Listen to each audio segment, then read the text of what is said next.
Once again welcome to all of you. आज हम लोगों का नया टॉपिक, नया सब्जेक्ट पूरा है, ठीक है। हिस्ट्री बड़ा लंबा चला है, तो एंशिएंट, मेडिएवल, मॉडर्न करने के बाद पूरा हम लोग यूटर्न लिए हैं। थोड़ा सा यूटर्न भी क्या लिए हैं, इकोनॉमिक्स हम लोगों ने पढ़ा पहले, फिर हिस्ट्री देखे हम लोग। अब हम लोगों का टॉपिक है ये इन्वायरमेंट। और सबसे पहले हम लोग देखेंगे कि इन्वायरमेंट हम लोग क्यों पढ़ें, अभी स्टार्ट क्यों कर रहे हैं इन्वायरमेंट, ठीक है। सबसे पहले सिलेबस की बात करते हैं हम लोग। सिलेबस में आप देखिए, ये प्रीलिम्स का सिलेबस है, ये सिलेबस प्रीलिम्स का है, ठीक है। General issues on environmental ecology, biodiversity and climate change that do not require subject specialization, ये यूपीएससी की तरफ से सिलेबस है। मेंस में देखेंगे conservation, environmental pollution and degradation plus environmental impact assessment, ठीक है। ये सिलेबस है। उससे पहले हम यहां पे आते हैं, ये क्या है बता सकता है? ये हमारा यूपीएससी का कट ऑफ, ठीक है। 2019 में कट ऑफ गया था 98, ठीक है। 2020 में गया है 92.51, मार्क्स कितना है? 200। 2021 में और कम गया है 87.54, 88.22, करीब करीब में रहा है। ये है 2023 का 75.41, मतलब ये 2023 का है 75 मार्क्स, ठीक है। हमको पता है कि ये 200 मार्क्स है, ठीक है। 100 क्वेश्चन होता है हमारे पास, 100 क्वेश्चन होता है, उसमें से 75 मार्क्स यानी 200 में 75 मार्क्स। तो बताइए कितना क्वेश्चन अटेम्प्ट करने पे इतना मार्क्स आ जाएगा।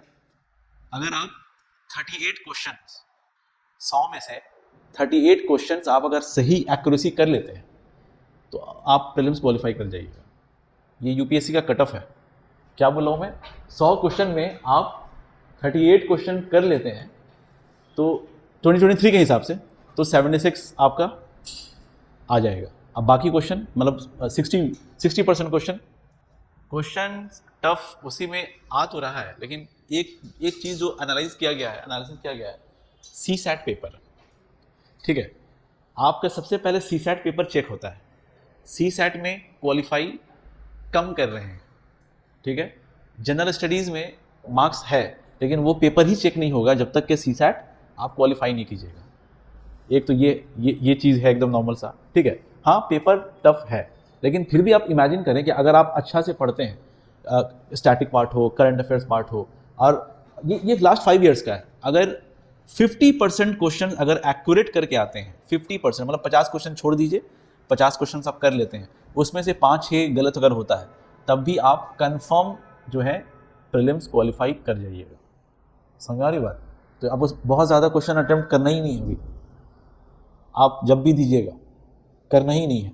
तो कितना आसान है मानस, है 40 क्वेश्चन कर लीजिए, 60 क्वेश्चन छोड़ दीजिए, लेकिन एक्यूरेसी वाला हो तो आप प्रीलिम्स क्वालिफाई, ठीक है।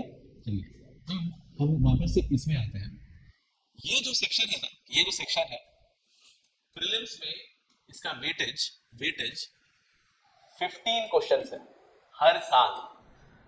14-15 बल्कि 20-23 क्वेश्चन आया है सिर्फ इन्वायरमेंट सेक्शन से। हम लोग क्या पढ़े अभी कुछ दिन पहले?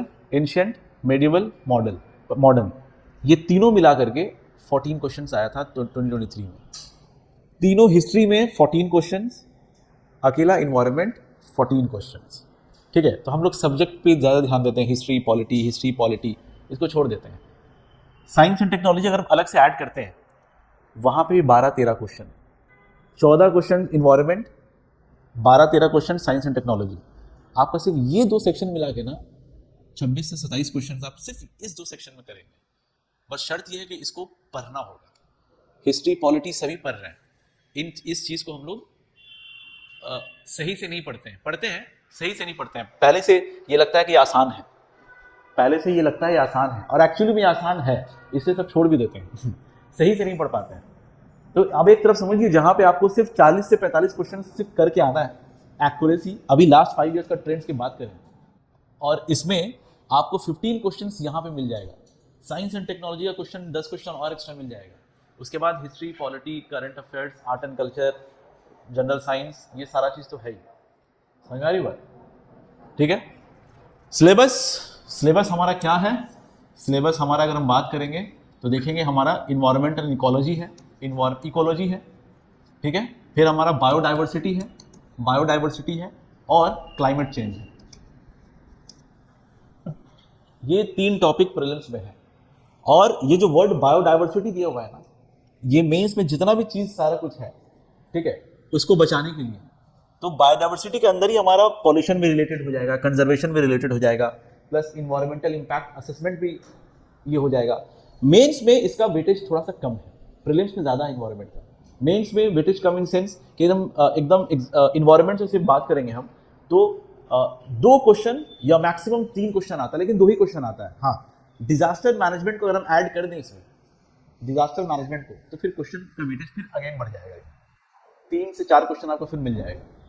तो ये अपने आप में खुद एक स्कोरिंग टॉपिक है जो आपको प्रीलिम्स भी क्वालिफाई करा सकता है। और ये आज के डेट में हर एग्जाम में इंपॉर्टेंट हो चुका है, हर एग्जाम में इन्वायरमेंट इंपॉर्टेंट हो चुका है। क्यों? विकास भी करना है, डेवलपमेंट भी करना है हमको, और साथ ही साथ आपके ऊपर जिम्मेदारी क्या रहेगी? डेवलपमेंट भी करना है प्लस सस्टेनेबल डेवलपमेंट करना है, इन्वायरमेंट को भी बचाना है। तो वैसा डिसीजन, इसलिए पूरा फिर IOFS फॉरेस्ट सर्विस भी जब से इंक्लूड हो चुका था, 7 एग्जाम होता ही है, तब से जो है इन्वायरमेंट का वेटेज बढ़ गया। आप समझ लीजिए 85 से 86 क्लासेस हम लोग 14 से 15 क्वेश्चन के लिए किए हैं हिस्ट्री वाला। इन्वायरमेंट भी उतना ही क्वेश्चन आ रहा है, बल्कि उससे ज़्यादा आ रहा है। आप तो बुक जब देखिएगा, अगर इन्वायरमेंट के ऊपर बुक की बात करें तो मार्केट में कौन कौन सी बुक्स अवेलेबल हैं? शंकर IAS अकेडमी सभी जानते होंगे मेरे ख्याल से, जो भी इन्वायरमेंट थोड़ा बहुत जानते होंगे, शंकर IAS अकेडमी। दूसरा PMF IAS का बुक भी अवेलेबल है, वो उसका PDF भी अवेलेबल, शंकर IAS अकेडमी का 8th एडिशन का PDF अवेलेबल है, वो भी हम शेयर कर देंगे, और PMF IAS का वो भी शेयर कर देंगे, ठीक है। प्लस रवि अग्रहरी का एक इन्वायरमेंट एंड इकोलॉजी है। तो कोई भी तीन में से कोई भी एक आप ले लें, कोई भी एक ले लें पढ़ने के लिए। वैसे क्लास नोट्स जो होगा वो सफिशिएंट होगा, क्योंकि सारा चीज़ कंबाइन करके ही होगा। प्लस इसमें क्या है, हम लोग जो इन्वायरमेंट पढ़ेंगे, हम लोग जो, वो एक है स्टैटिक और दूसरा है डायनामिक, दूसरा है डायनामिक।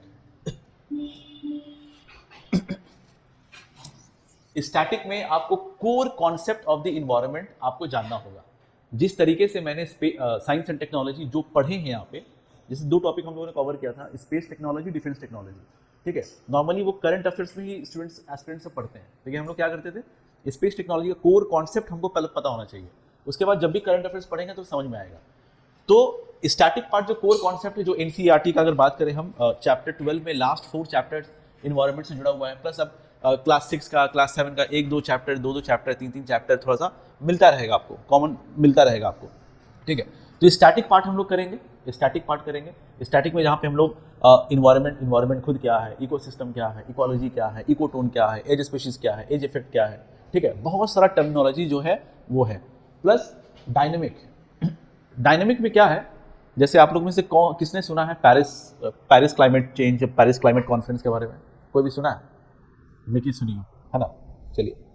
तो हर साल कॉन्फ्रेंस ऑफ पार्टीज COP हुआ करता है। तो हम लोग इस डायनेमिक पार्ट में क्या करेंगे, ये कुछ डायनेमिक जो है स्टैटिक बन चुका है, तो कॉन्फ्रेंसेज, मतलब स्टैटिक पढ़ने के बाद हम लोग डायनेमिक में जाएंगे। कॉन्फ्रेंसेज जो भी इन्वायरमेंट को ठीक करने के लिए जो भी स्टेप्स लिया गया है, और वो स्टेप्स जो है बार बार कभी कभी न्यूज़ में आता रहता है, ठीक है।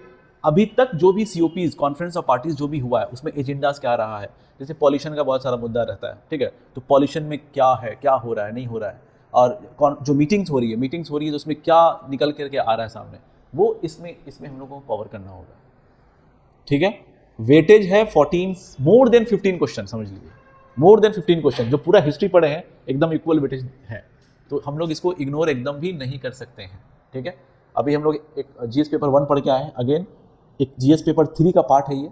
इकोनॉमिक्स के साथ साथ देखेंगे हम लोग environment, science and technology, disaster management, ये सारा चीज़ इसी के अंदर ही आपको मिलेगा, ठीक है।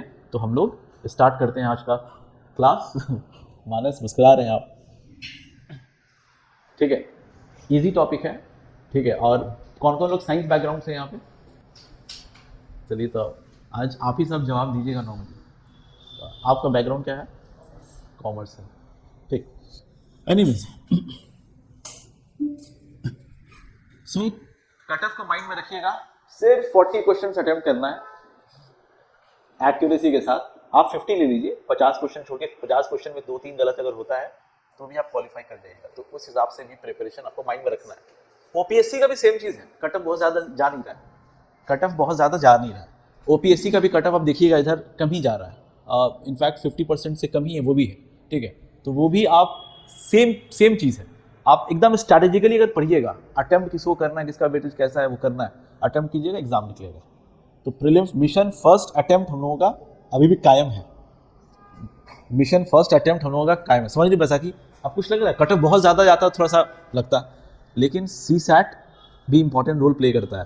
क्योंकि ये जो कट ऑफ कम जा रहा है ना, सी सैट में जो फेलियर हो रहे हैं ना, पेपर ही चेक नहीं हो रहा है। कोई हो सकता है कि 100 भी नंबर लाता हो, पेपर ही चेक नहीं होता है। तो सी सैट भी अपने आप में बहुत इंपॉर्टेंट वाली चीज़ है। चले,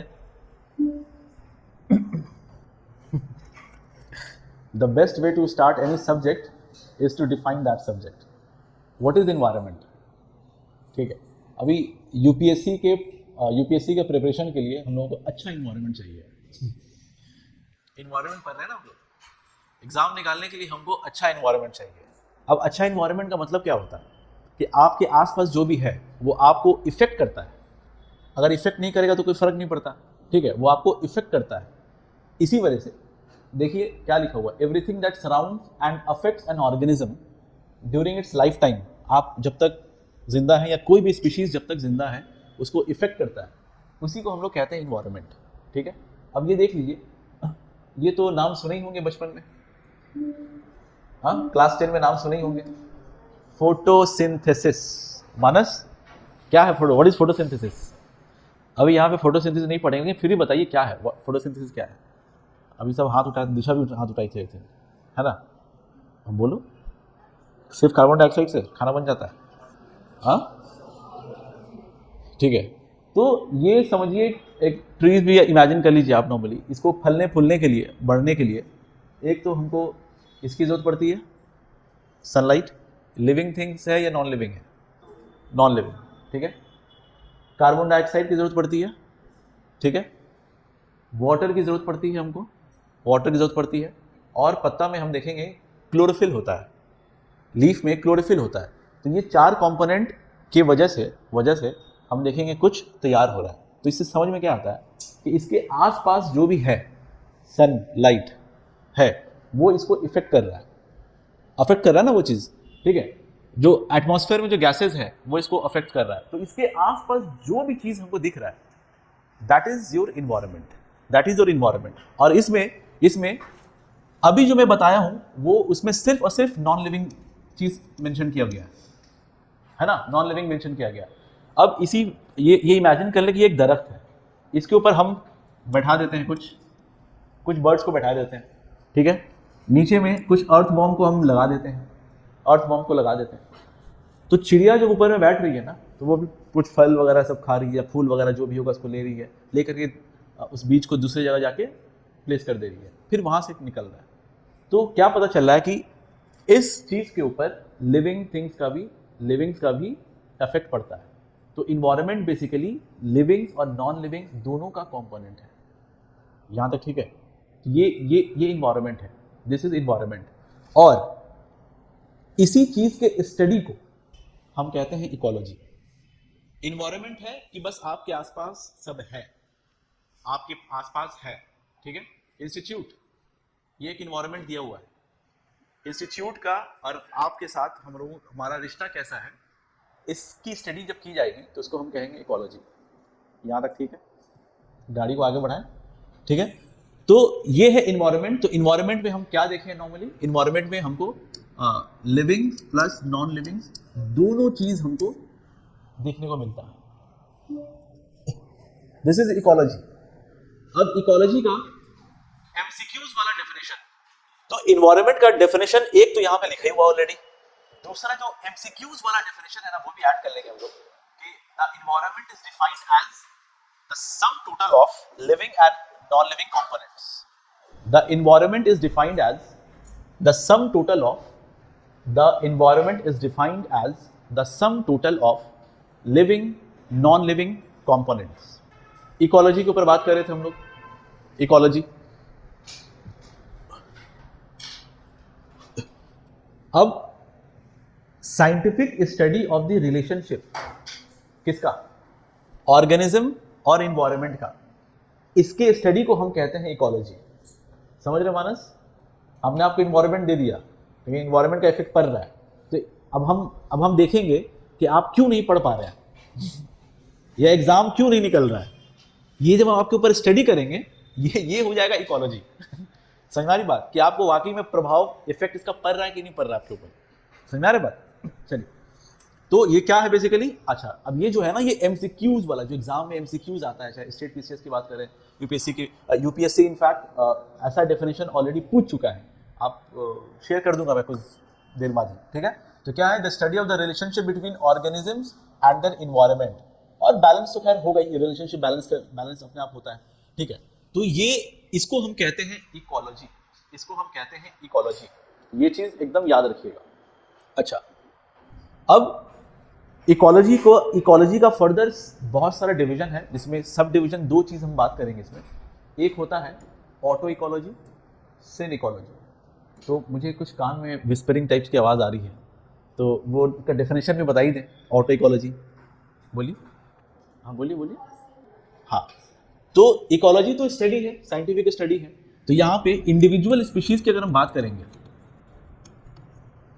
अगर हम इंडिविजुअल स्पीशीज की बात करेंगे, तब उसको कहेंगे हम ऑटो इकोलॉजी। सिन हम कब कहेंगे? जब हम ग्रुप ऑफ स्पीशीज की स्टडी करेंगे। बात करने का मतलब यहाँ पे क्या है? स्टडी करना, scientific study of the individuals. हम इंडिविजुअल से किसका? इन्वायरमेंट, मानस का और इन्वायरमेंट के साथ से रिश्ता जो देखेंगे ना, तो ऑटो इकोलॉजी हो जाएगा, ठीक है? अब पूरे क्लास के लिए हम देखेंगे इन्वायरमेंट के साथ, तो सिन इकोलॉजी हो जाएगा। मानस क्लियर है? अब ये जो टर्म्स है ना छोटा छोटा, ये आपके लिए बहुत इंपॉर्टेंट है, याद रखिएगा। ये जो टर्म्स है छोटा छोटा, ये बहुत इंपॉर्टेंट है, याद रखिएगा। चलिए, अगर मानस आपसे पूछा जाए कि ये टर्म इकोलॉजी किसने दिया है, इजी क्वेश्चन है, फैक्ट है, ये पीसीएस वाला है। बोलिए, ये टर्म इकोलॉजी किसने दिया? हाँ? हम इकोसिस्टम की बात नहीं कर रहे। आप लोग ट्रांसलेट जो बोल रहे हैं ना, वो इकोसिस्टम के ऊपर बात खास से किया गया, ठीक है? ये टर्म इकोलॉजी जो कॉइन किया गया है ना, हैकेल, ठीक है, अर्नस्ट हैकेल के द्वारा। Terms coined bye Ernst Hückel. Plus father of ecology, father of Indian ecology. दो क्वेश्चन ऐसे ही, फादर ऑफ इकोलॉजी, ठीक है? इंडियन वाला रामदेव मिश्रा है, ठीक है? ये फैक्ट है, नहीं भी याद रहे कोई दिक्कत की बात नहीं है, जो मेन तो कॉन्सेप्ट के ऊपर हम लोग पहुंचेंगे, ठीक है? अब फादर ऑफ इकोलॉजी सिर्फ है Alexander von Humboldt. Father of ecology, सिर्फ फादर ऑफ इकोलॉजी है, उसको लिख लीजिएगा, अलेक्जेंडर वॉन हम्बोल्ट।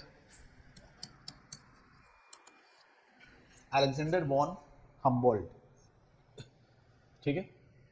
अच्छा, फादर ऑफ मॉडर्न इकोलॉजी, अब है फादर ऑफ मॉडर्न इकोलॉजी, ये है Eugene, EUGENE Paul Odum, Eugene Paul Odum. ये फैक्ट्स है, ये स्टेट पीसीएस के लिए ही सिर्फ इंपॉर्टेंट है, ठीक है? यूपीएससी ऐसा फैक्ट्स नहीं पूछता है। अब इसी में अगर क्वेश्चन पूछ दे कि first person who proposed the word ecology, first person who proposed the word ecology, तो वहां पे आंसर फिर दूसरा होगा, एच राइटर नाम है उसका, एच राइटर। तो इकोलॉजी के बारे में बताया किसी ने, ठीक है, लेकिन वो टर्म्स कॉइन किए थे हैकेल ने। तो फर्स्ट प्रपोज्ड बाय, ये concept first proposed by H Reiter, coined by Ernst Haeckel. Father of ecology हो गया आपको Humboldt, father of Indian ecology Ramdeo Mishra, father of modern ecology वो हो गया आपको ओडम। इतना फैक्ट्स आपको रटा हुआ होना चाहिए। हाँ बोलिए, क्या चीज? First proposed ecology, first proposed bye,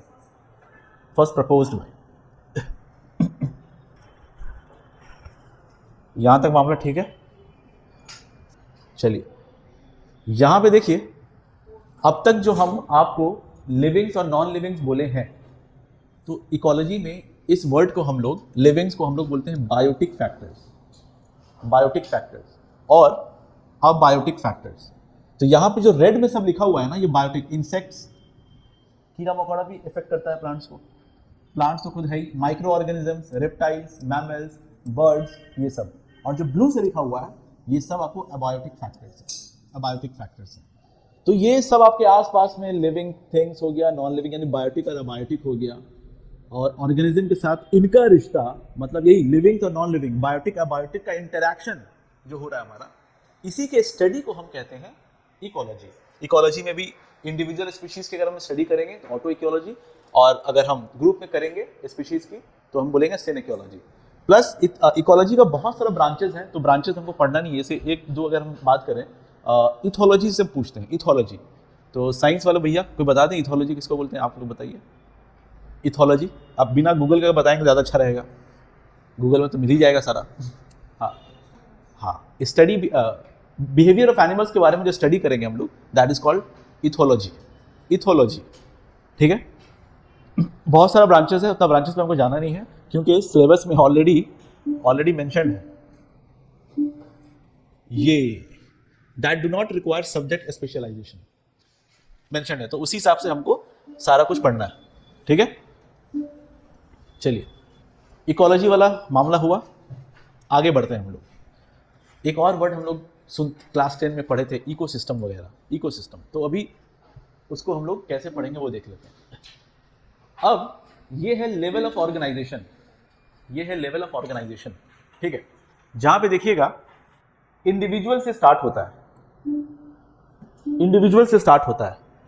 अगर हम ऐसे बोले तो भैया एक सिंगुलैरिटी पॉइंट था, बिग बैंग हुआ, यूनिवर्स बना, गैलेक्सी बना, गैलेक्सी में एक गैलेक्सी मिल्की वे, मिल्की वे में हमारा अर्थ के अंदर जो है कुछ पहले इनऑर्गेनिक कंपाउंड बनता है, एटम बनता है, मॉलिक्यूल्स बनता है, प्रोटोप्लाज्म बनता है जो लाइफ के फॉर्म में हेल्प होता है, प्रोटोप्लाज्म बनता है, ये प्रोटोप्लाज्म सेल बनाता है, ये सेल मिल करके टिश्यू बनाता है। सेल, क्लास 10 की नॉलेज बात कर रहा हूं मैं, cell functional unit of life है ना, सेल मिल करके टिश्यू बनाता है, ये टिश्यू मिल करके ऑर्गेन्स बनाता है। अब कुछ ऑर्गेन्स इधर है, कुछ ऑर्गेन्स इधर है, कुछ ऑर्गेन्स इधर है, कुछ ऑर्गेन्स इधर है, ठीक है। इससे पूरा ग्रुप ऑफ ऑर्गेन्स मिल करके ऑर्गेनिज्म बन जाते हैं, तो हम लोग अपने आप को कहलाते हैं इंडिविजुअल्स। तो इकोलॉजी में बेसिक जो है इंडिविजुअल्स यहां से स्टार्ट हो रहा है। समझ में आ रही बात रूबी साहू, ठीक है, इंडिविजुअल्स।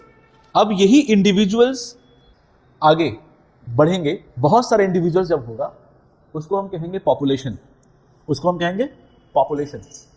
ये पॉपुलेशन और कम्युनिटी, अच्छा अब इसमें क्या है, ये पॉपुलेशन देखिए एक ही तरीके की मछली है, मतलब same species given area in the given period of time, same species. याद रखिए पॉपुलेशन का डेफिनेशन क्या है, पॉपुलेशन का डेफिनेशन ये नहीं है कि डिफरेंट स्पीशीज एक जगह में हो, उसको पॉपुलेशन नहीं कहते हैं हम लोग। यहाँ पे देखिए ये फिश एक ही तरीके का फिश है, समझ में आ रही बात। हम लोग इसका एक एक करके एक्चुअली में पढ़ेंगे। पहले ऐसे समझ लें, छोटे लेवल पे बात करेंगे तो पहले इंडिविजुअल है मोनालिसा, उसके बाद भीड़ लगा दी हम लोग, पॉपुलेशन हो गई, ठीक है। पॉपुलेशन डिफरेंट स्पीशीज अलग अलग, ये मछली भी इसके साथ और भी सब है, ये मिलकर के एक कम्युनिटी बनेगा। अब ये कम्युनिटी मिलकर के बनेगा इकोसिस्टम, ठीक है। अब ये इकोसिस्टम आगे चल करके यहाँ पे बायोस्फीयर लिखा हुआ है, बीच में एक और ऐड कर देंगे हम, बायोम रहता है, बायोम, फिर जाकर के बायोस्फीयर बनता है। तो ये सब के बारे में थोड़ा थोड़ा हम लोगों को पता होना चाहिए। जैसे अगर हम कहेंगे कि भाई इंडिविजुअल किसको कहते हैं, व्हाट इज इंडिविजुअल्स, इंडिविजुअल्स हमारा एक स्पीशीज है, ठीक है। तो इंडिविजुअल्स के पहले आप डेफिनेशन लिखिए, फिर उससे organism is an individual, organism is an individual living being, organism is an individual living being that has the ability to act or function independently, ability to act or function independently। बोलिए, it may be plant, लिखिए, it may be plant, animal, bacterium, fungi, etc. it may be plant, animal, bacterium, fungi, etc.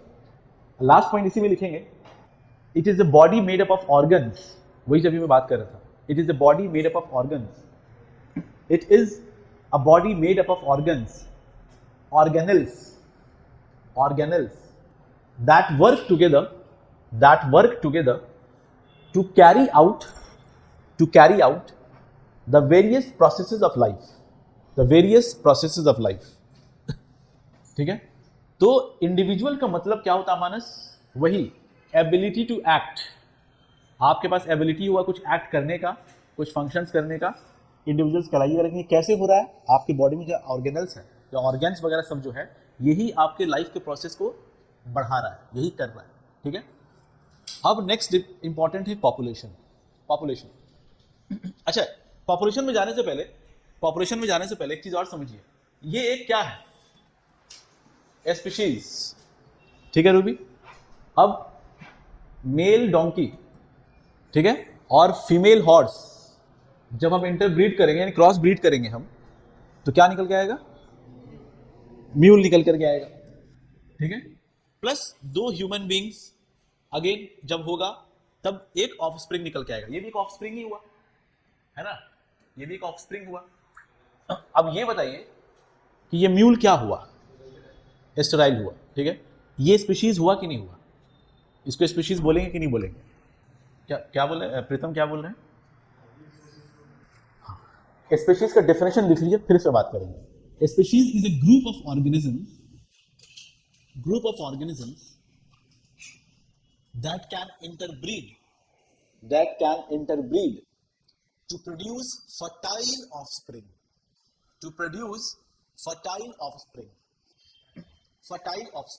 fertile, फिर से बोलूं क्या, fertile, FERTILE, offspring।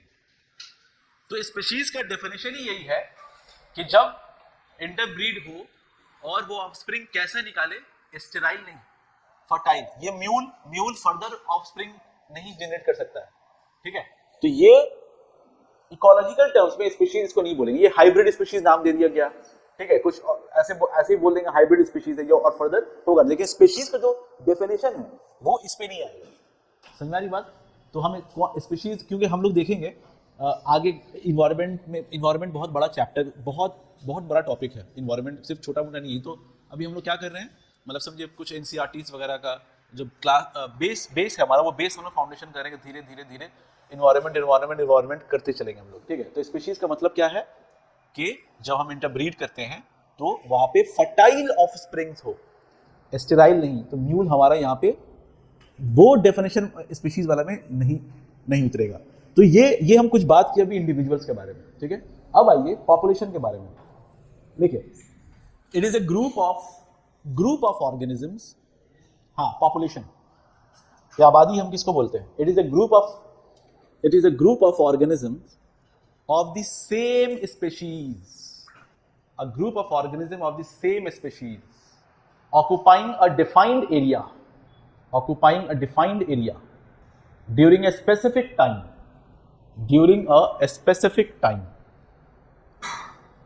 तो याद रखिएगा, population के डेफिनेशन में अगर स्टेटमेंट में बोलेगा कि डिफरेंट स्पीशीज का ग्रुप अगर है और उसको पॉपुलेशन बोलते हैं, तो वो स्टेटमेंट गलत हो जाएगा। ये एकदम ध्यान में रखिएगा, पॉपुलेशन, ठीक है। अब पॉपुलेशन एक खुद बड़ा चैप्टर है, हम लोग बहुत ज़्यादा अंदर नहीं जाएंगे, लेकिन हल्का जरूर पढ़ेंगे। पहले ये कम्युनिटी समझ लेते हैं हम लोग, कम्युनिटी क्या है। अच्छा, इस जगह में अब ये भी नोटिस कीजिए, यहाँ पे अभी हम लोग इंडिविजुअल या पॉपुलेशन में किसी नॉन लिविंग के बारे में बात की है, अभी नहीं की। कम्युनिटी में आ गई है, कम्युनिटी हेडलाइन दे रही है, community. Biotic components of a given place at a given time, एकदम शॉर्ट कीवर्ड से बताया मैं। Biotic component of a given place to given time. Biotic मतलब लिविंग्स, तो यहाँ पे जो लिविंग्स है डिफरेंट स्पीशीज, वहां पे हल्का सा एरो लगा के लिख दिए, यहाँ पे क्या हो रहा है, डिफरेंट स्पीशीज यहाँ पे हमको देखने को मिलेगा। तो कम्युनिटी में डिफरेंट स्पीशीज एक जगह में रह रहा है एक given period of time. Given period of time से मतलब क्या हो गया, चूंकि लिविंग्स है, एक ना एक दिन उसको जाना है, ठीक है। तो ये सब भी डीके करते हैं, पूरा डिकम्पोज होता है आगे चल करके, ठीक है। तो डिफरेंट, तो ये कम्युनिटी का डेफिनेशन है। पॉपुलेशन में सेम स्पीशीज, अब ये छोटी छोटी चीज स्टेटमेंट में आपको ला के दे देगा, आपको लगेगा कि पता है लेकिन पता नहीं होगा। तो मानस, पॉपुलेशन और कम्युनिटी में क्या फर्क पता चला आपको अभी? हाँ, डिफरेंट स्पीशीज है, ठीक है। चलिए अब हम सिर्फ बात करने जा रहे हैं पॉपुलेशन के ऊपर, सिर्फ पॉपुलेशन के ऊपर, कि पॉपुलेशन में क्या क्या टर्म्स हम लोग देखते हैं। Factor influencing population growth. Population से कुछ कुछ टर्म्स जैसे नाटालिटी, एकदम कीवर्ड्स, कुछ इसके अंदर नहीं जाना हमको। नाटालिटी, मॉर्टैलिटी, बहुत इजी है मेरे ख्याल से, सबको पता होगा। नाटालिटी क्या है? बर्थ रेट, इन शॉर्ट सीधा बोले हम तो बर्थ रेट। मॉर्टैलिटी क्या है? डेथ रेट, डेथ रेट, ठीक है। जो जब जो भी जूलॉजी वगैरह पढ़े होंगे उसमें एक बिल्कुल एक पढ़े होंगे पॉपुलेशन इकोलॉजी पढ़े होंगे, बायो का टॉपिक ही है पॉपुलेशन इकोलॉजी। तो इसमें जुड़ा जुड़ा वर्ड सब क्या है पहले ये देख लेते हैं नॉर्मली। तो बर्थ रेट, डेथ रेट, ठीक है, कुछ नहीं और समझना है। नाटलिटी हो गया, और यही है नाटलिटी, और ये हमारा मॉर्टेलिटी, ठीक है। ये दो देखिए, immigration and emigration, easy word है, बताइए। मतलब ये एक पॉपुलेशन है, देखिए ये एक पॉपुलेशन है, इमिग्रेशन, एमिग्रेशन, ठीक है। तो ये इसमें जब एंट्री करेगा, इमिग्रेशन क्या होता है? इन्वायरमेंट में, मतलब इसमें एंट्री कर रही है, ठीक है। पढ़ते ही हम लोग बाहर से इंडिया में आएंगे तो क्या बोलेंगे? और ये वाला जब बाहर निकल जाएगा, एमिग्रेशन। तो ये पॉपुलेशन ग्रोथ के इफेक्ट करता है। ये निकलेगा तो कम होगा, ये इसके अंदर जाएगा तो फिर थोड़ा सा ज्यादा होगा, ठीक है। प्लस इसी चीज को अब जैसे जैसे इन्फिल्ट्रेट अंदर में जाएगा तो हम बोलेंगे पॉपुलेशन डेंसिटी भी बढ़ रहा है, पॉपुलेशन डेंसिटी भी बढ़ रहा है, ठीक है। ये कुछ कुछ टर्म्स है। प्लस हम देखेंगे ये चीज थोड़ा सा इंपॉर्टेंट है नॉर्मली, कि पॉपुलेशन को पॉपुलेशन कर्व से बताया जाता है। इसको कहते हैं एक्सपोनेंशियल ग्रोथ कर्व। पॉपुलेशन की ग्रोथ किस तरीके से हो रही है वो चीज बात की जा रही है, एक्सपोनेंशियल ग्रोथ कर्व, और ये है लॉजिस्टिक ग्रोथ कर्व। अगर जो बायो बैकग्राउंड से हैं यहाँ पे, वो फर्क खाली बता दे दोनों का, बस और कुछ नहीं। बायो बैकग्राउंड वाले फर्क, सिर्फ डिफरेंसेस बता दे दोनों में क्या फर्क है, बोलिए। हाँ, इसमें पॉपुलेशन टाइम के हिसाब से मतलब देखा जाए कि एक्सपोनेंशियली ग्रोथ हो रहा है, बहुत बढ़ रहा है। मतलब अगर ये बढ़ रहा है तो क्यों बढ़ता होगा? वहां पे रिसोर्सेज ज्यादा अवेलेबल है। तो जब एरिया में रिसोर्सेज ज्यादा अवेलेबल होगा तो वहां पे पॉपुलेशन एक्सपोनेंशियली ग्रोथ करेगा, ठीक है। अब बहुत ज्यादा ग्रोथ कर जाएगा, लेकिन जहां पे लिमिटेड रिसोर्सेज होगा वहां पे बैलेंस करने की कोशिश की जाएगी। इनिशियली फेज में ग्रोथ होगा, थोड़ा धीरे होगा, फिर ग्रोथ होगा, फिर आगे चल करके देखा जाएगा। अब ये अपर लिमिट है, ये कैरिंग कैपेसिटी किसको बोलते हैं? ये एकदम मैक्सिमम, इसके बाहर जाएगा मतलब वो सिस्टम ही खराब हो जाएगा पूरा। अब ये बैलेंस करके चल रहा है, ये बैलेंस, तो इसको कहते हैं एक्सपोनेंशियल ग्रोथ को जे कर्व शेप, जहां पे रिसोर्सेज एबंडेंटली अवेलेबल है और यहाँ पे लिमिटेड रिसोर्सेज है। तो लिमिटेड रिसोर्सेज जब होगा तो वहां पे सिग्मॉइड कर्व पॉपुलेशन ग्रोथ देखने को मिलेगा। और इसका मैक्सिमम लिमिट क्या है? अपर लिमिट है, कैरिंग कैपेसिटी बोलते हैं इसको। इकोलॉजी के टर्म्स में इसको के से डिनोट किया जाता है, के से, ठीक है। तो हमको के वे नहीं जानना है, हमको सिर्फ जानना है व्हाट इज कैरिंग कैपेसिटी। तो मैक्सिमम जो upper limit of the logistic growth कब बोल रहे हैं हम? जब लिमिटेड रिसोर्सेज हो रहा है। इस चीज को आप यहां पे देख सकते हैं। Unlimited resources, population will grow exponentially, resources become less available, the growth of population slows और आगे चल के रुक भी सकता है, ठीक है। This usually appears as logistic में S shaped और this is J shaped। इसको sigmoid भी बोलते हैं, sigmoid curve भी बोलते हैं हम लोग, ठीक है। तो ये हमको सिर्फ ऊपर से टर्म्स जानना है कि पॉपुलेशन ग्रोथ का एक्सपोनेंशियल ग्रोथ किसको बोलते हैं, जो रिसोर्सेज हो अचानक बढ़ते जाए, और ये हो गया लिमिटेड रिसोर्सेज हो जो एक थोड़ा सा हिसाब से चले। अब एकदम डिटेल्स में जाएंगे ना तो सबका नाम है लैग फेज, लॉग फेज, ठीक है, लेकिन उस पर हमको नहीं जाना है। हमको सिर्फ समझना है पॉपुलेशन ग्रोथ का दो मॉडल है।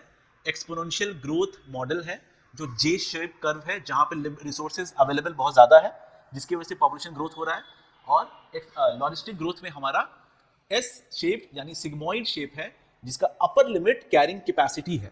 अपर लिमिट इसका कैरिंग कैपेसिटी, मतलब रिसोर्सेज ही लिमिटेड है तो बढ़ेगा कैसे, एक लिमिट में आके रुक जाएगा। यहाँ तक ठीक है? ठीक है। पॉपुलेशन से जुड़ा हुआ एक और वर्ड मुझे याद आ रहा है, Malthus theory. Malthus theory of population. तो अगर आप लोगों को कुछ पता हो माल्थस थ्योरी तो बताइए। मैं इकोनॉमिक्स में ही बताया था ये। माल्थस थ्योरी क्या है?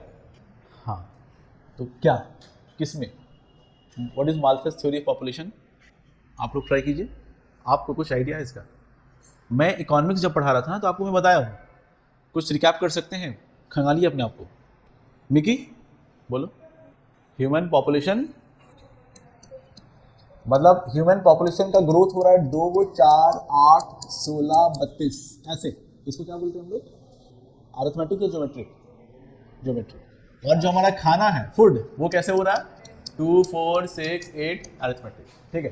तो यही माल्थस थ्योरी ऑफ पॉपुलेशन के ऊपर है। माल्थस थ्योरी बोलते हैं कि पॉपुलेशन ऐसा जा रहा है, एक्सपोनेंशियली पॉपुलेशन बढ़ रहा है, और फूड हमारा इस तरीके से मूव कर रहा है। तो एक वक्त आएगा जब ये गैप बड़ा हो जाएगा और पॉवर्टी आ जाएगा।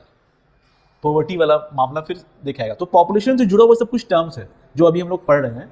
ये logistic growth, exponential growth, Malthus theory of population, natality, mortality, ये सब टर्म्स है। और इसमें ज़्यादा हमको कुछ अंदर में नहीं जाना है। हम वापस आते हैं इस तरफ, दिस वन, इकोसिस्टम।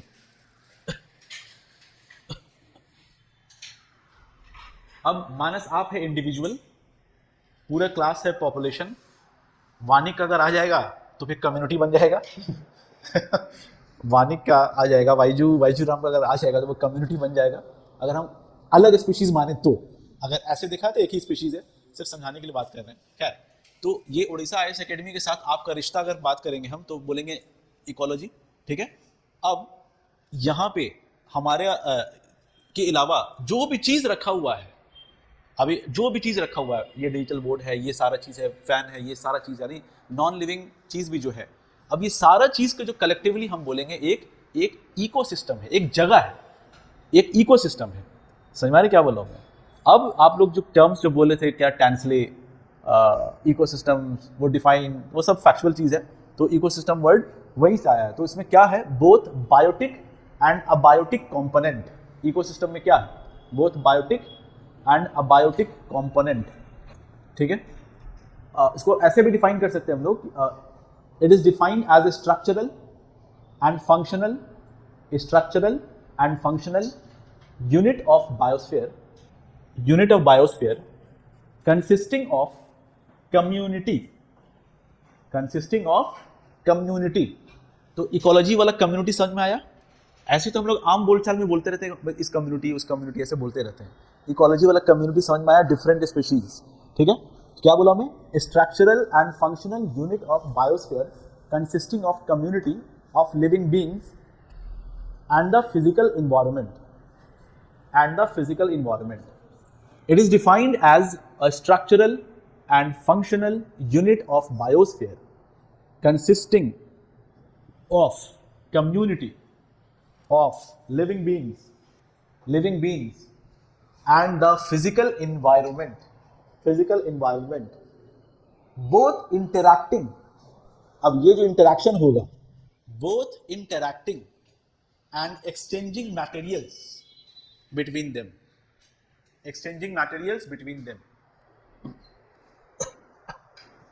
ठीक है। इसी को कहते हैं हम लोग इकोसिस्टम। इतना ही तक अगर रुक जाते तो बात सही था। ठीक है। अब ये सब जो टर्म्स है ना, इन्वायरमेंट तो छोड़ दीजिए, इकोलॉजी हो गया, ऑटो इकोलॉजी हो गया, इकोसिस्टम हो गया, ये सब से एमसीक्यूज ऑलरेडी बहुत बार बहुत तरीके से आया हुआ है। जैसे इंटरैक्शन होना living organism with the environment, इसके स्टडी को, प्लस बायोटिक अबायोटिक पूरे कॉम्पोनेंट्स को जो करेंगे हम लोग, वो एक प्लेस होगा, इकोसिस्टम इसको बोलेंगे। ठीक है। बायोस्फीयर क्या है? मानस तुम बता सकते हो? बायोस्फीयर अगर ज्योग्राफी पढ़े होगे तो पता होगा बायोस्फीयर क्या है। इकोसिस्टम हम लोग डिटेल्स में पढ़ेंगे, लेकिन बायोस्फीयर क्या है बोले?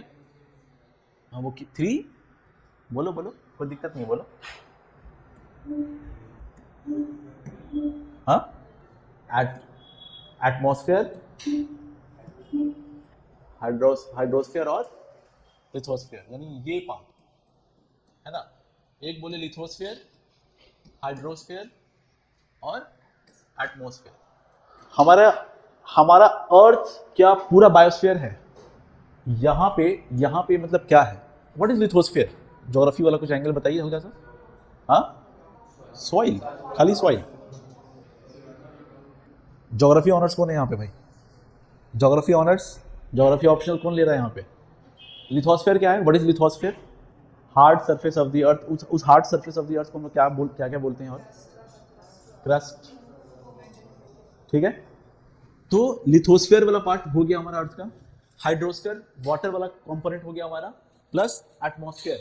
तो ये तीनों जब एग्जिस्टेंस जहाँ पे होता है ना, वहाँ पे लिविंग रहने का जगह होता है, वहाँ पे हमारा एक इकोसिस्टम क्रिएट होता है, वहाँ पे हमारा हैबिटेट बनता है, वहाँ पे हमारा हैबिटेट बनता है, ठीक है। तो ये बायोस्फीयर एक बड़ा है। हम देखेंगे कहीं अपने अर्थ में ही कहीं पे ऐसी भी जगह है कि वहाँ पे हैबिटेबल, मतलब वहाँ पे लोग रह ही नहीं पाएंगे, इतना एक्सट्रीम में चला जाता है।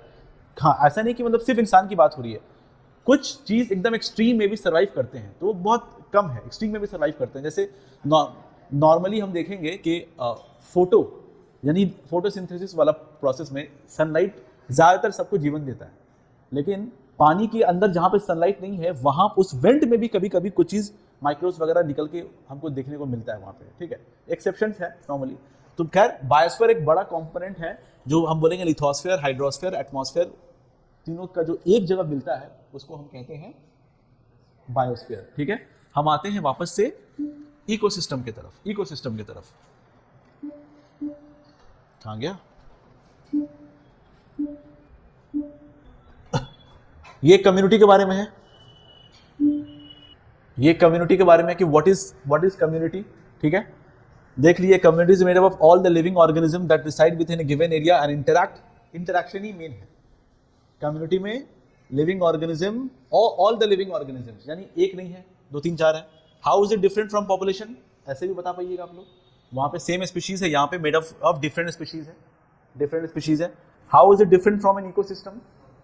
Community consist of all the living organisms, और यहाँ पे हम लोग नॉन लिविंग कॉम्पोनेंट भी ऐड कर रहे हैं हम लोग नॉर्मली। चलिए, इकोसिस्टम। अब इकोसिस्टम की अगर हम बात करेंगे ना, तो ये असल में ये क्लासिक 2 चीज है। एक होता है कंपोनेंट ऑफ इकोसिस्टम, ये है क्लासिफिकेशन ऑफ इकोसिस्टम, कि ये इकोसिस्टम में क्या है। तो हमारे अर्थ में 2 ही जगह है, जमीन पानी, यही मिलेगा आपको, यही मिलेगा ना, ठीक है। तो आप समझ लीजिए, ये एक्वाटिक इकोसिस्टम एक हो गया हमारा, और टेरेस्ट्रियल इकोसिस्टम हो गया। ये 2 चीज़ अगर हम ऐसे बात करें, ये तो साइकिल बना हुआ है असल में, हम बात करें 2 चीज़ हमारा, एक है एक्वाटिक और एक है टेरेस्ट्रियल। अब इस टेरेस्ट्रियल में हम देखेंगे, हमको अलग अलग, यानी जमीन में भी जंगल का इकोसिस्टम अलग है, जंगल में अलग है, फॉरेस्ट इकोसिस्टम। फिर हम देखेंगे ग्रासलैंड, मतलब इसमें फर्दर हम करें तो फॉरेस्ट इकोसिस्टम हो गया एक हमारा ग्रासलैंड इकोसिस्टम हो गया हमारा रेगिस्तान का इकोसिस्टम हो गया, डेजर्ट्स का इकोसिस्टम हो गया हमारा। समझ आ रहा मोनालिसा? ये उस इकोसिस्टम में डिफरेंट कम्युनिटीज होगा। एक जंगल में तो अलग अलग स्पीशीज है ना, तो वो एक कम्युनिटी हो गया, ठीक है। हर कम्युनिटी का एक अलग से पॉपुलेशन होगा, ठीक है। पॉपुलेशन का कोई एक इंडिविजुअल होगा। तो स्टडी ऐसे कर करके किया जा रहा है नॉर्मली, इंडिविजुअल लेवल से लेकर के, पॉपुलेशन से लेकर के, कम्युनिटी से लेकर के इकोसिस्टम लेवल तक स्टडी किया जा रहा है। डेजर्ट, तो यहाँ पे क्या क्या दिया हुआ है? देखिए, फॉरेस्ट इकोसिस्टम दिया हुआ है, ग्रासलैंड दिया हुआ है, माउंटेन इकोसिस्टम दिया हुआ है, माउंटेन पहाड़ का एक इकोसिस्टम है, ठीक है। डेजर्ट इकोसिस्टम, तुंद्रा इकोसिस्टम, ये भी माउंटेनी वाला पार्ट है। माउंटेन एकदम स्टार्टिंग से जाएंगे एकदम ऊपर में तो आइस होगा, उसी के नीचे तुंद्रा होगा, एकदम ग्रासलैंड ही टाइप का रहता है। और पूरा वर्ल्ड लेवल की बात करेंगे तो एकदम ऊपर में है, मतलब लैटिट्यूड टेम्परेट जोन के भी ऊपर समझिए चला जाता है वो।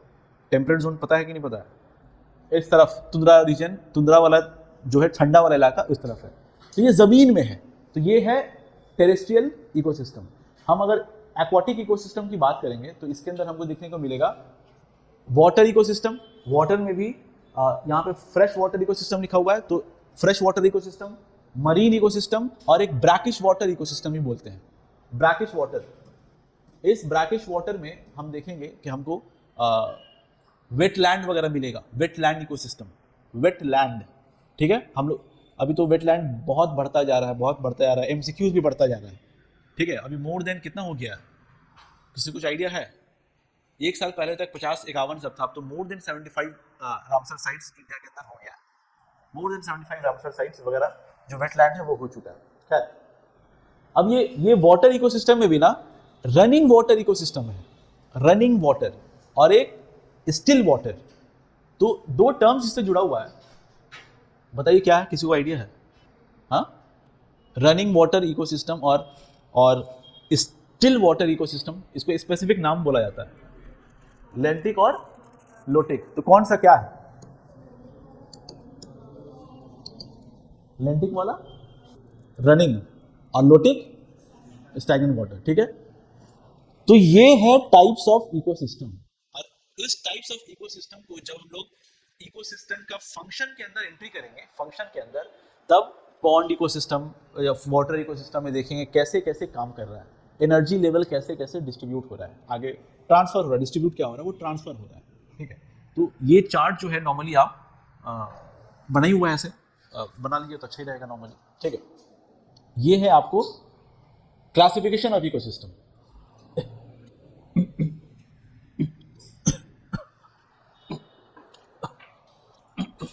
एक क्वेश्चन ही पढ़ दे रहे हैं, यूपीएससी 2015 में क्वेश्चन आया था कि which one of the following is the best description of the term ecosystem. मतलब इकोसिस्टम का डेफिनेशन पूछा है यूपीएससी। ऑप्शंस है the flora and fauna of A geographical area. Flora fauna का मतलब क्या होता है? ठीक है, part of the earth which is inhabited by living organism, दूसरा ऑप्शन था ये। तीसरा, a community of organisms together with the environment in which they live, और एक है a community of organisms interacting with one another। जो अभी हम इससे पहले बोले वही वाला है कि a community of organisms together with the environment in which they live। तो ये डेफिनेशन नॉर्मली जो है आपको पूछा गया है। ठीक है, चलिए, ये है कंपोनेंट्स ऑफ इकोसिस्टम, इसको बना लीजिए, इसी के ऊपर पूरा पढ़ाई है। कंपोनेंट्स ऑफ इकोसिस्टम, जो हम लोग अभी बायोटिक फैक्टर्स और अबायोटिक फैक्टर्स से बोल रहे थे, वो असल में ये है कि ये है अबायोटिक कंपोनेंट के अंदर क्लाइमेटिक फैक्टर है और एडाफिक फैक्टर्स है। क्लाइमेटिक फैक्टर के अंदर रेन है, लाइट है, नजर आ रहा है क्या? थोड़ा सा फट गया लगता है, हाँ? Rain, light, wind, temperature etcetera, बहुत सारा चीजें देख लेंगे। एडाफिक फैक्टर्स के अंदर soil, pH, minerals, topography. Biotic components में प्रोड्यूसर्स, कंज्यूमर्स, डिकम्पोजर्स। कंज्यूमर्स के अंदर primary consumers, secondary consumer, tertiary consumers, quaternary consumers. चलिए,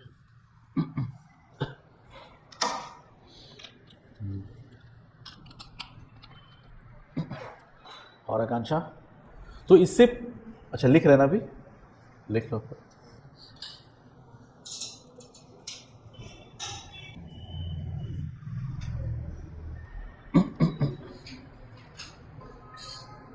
प्लस अबायोटिक को ना एक और तरीके से भी डिवाइड किया जाता है, एक और तरीके से भी डिवाइड किया जाता है कि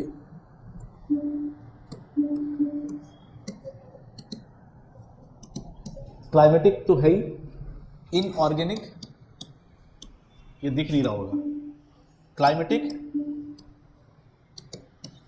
इनऑर्गेनिक और ऑर्गेनिक।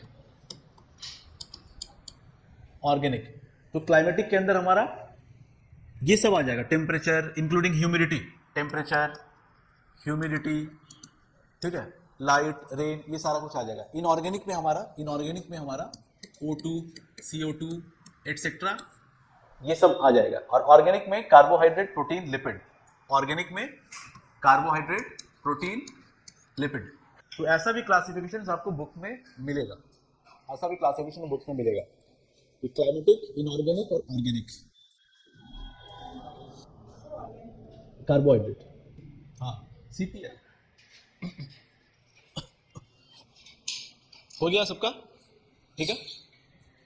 अगर हम टेम्परेचर की बात करें तो इसमें दो तरीके से आप इसको कुछ टर्म्स हम यूज करेंगे अभी, जैसे यूरी थर्मल और स्टेनोथर्मल।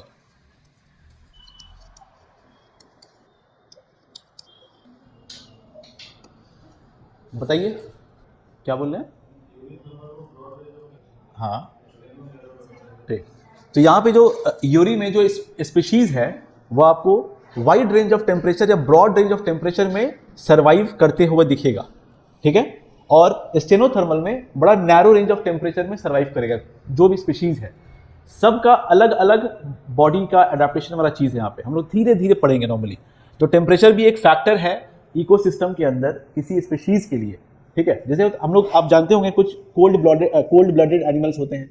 हम लोग क्या है, हम लोग कोल्ड ब्लड है या वार्म ब्लड है, लेकिन फिर भी गुस्सा आता तो बोलते हैं कि खून ठंडा हो गया इसका, कहीं कहीं बोलते हैं खून ठंडा हो चुका है, ठीक है।